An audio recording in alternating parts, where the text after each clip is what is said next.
Bonjour Père Adrien, comment allez-vous? Très bien, et vous, Marianne? Ah super.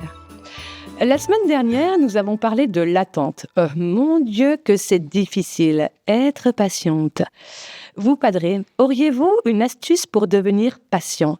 Ma famille vous remerciera grandement. Marianne, avez-vous pensé à la crèche? Vous parlez de la crèche, celle avec l'âne, le bœuf, le ravi? Oui, mais je ne vois pas le lien entre la crèche et la patience. Déjà, je vais vous rappeler quelle est l'origine de la crèche que l'on installe près de notre sapin. Remontons un peu dans le temps.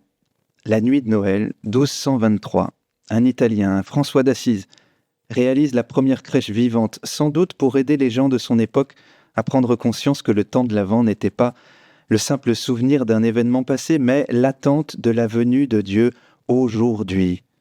Les crèches vivantes se sont ensuite développées sous l'impulsion des franciscains, ses frères.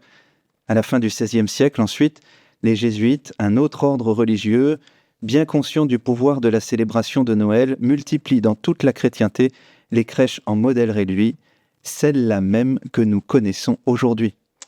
Il y a un petit côté Montessori. Bon, ces Italiens, ils ont des idées. Merci, mais cela ne règle toujours pas mon problème de patience. C'est vrai, Marianne, patience, j'y viens.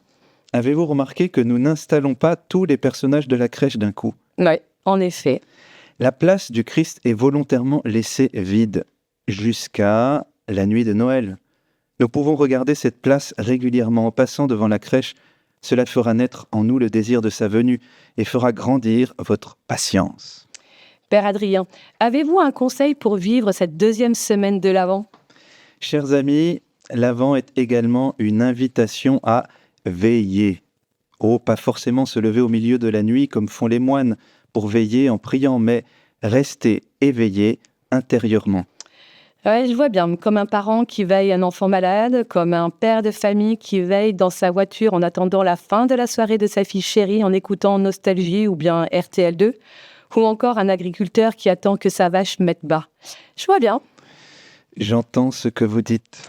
Ouf, je suis rassurée. Bref, Veiller, Marianne. Veiller, c'est l'attitude de fond de toute vie spirituelle.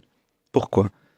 Car la foi chrétienne consiste à entrer en relation toujours plus intime avec un Dieu qui n'est pas statique, loin, désintéressé de ce que vivent les humains, mais avec le Dieu qui vient sauver l'humanité au risque d'y laisser sa peau. Dieu vient, il s'agit donc de veiller pour l'accueillir. merci Padre. Je comprends mieux la veille et donc la patience. Mon chemin de la santé avance dans le bon sens, je pense. Merci Seigneur.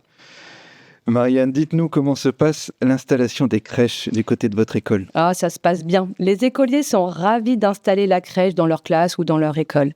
Ils découvrent chaque personnage de la crèche. Chacun a sa place, son utilité, tant au niveau des personnes que des animaux.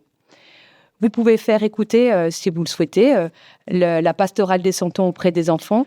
Avec l'ange Bouffaro. Tout à fait, l'ange Bouffaro.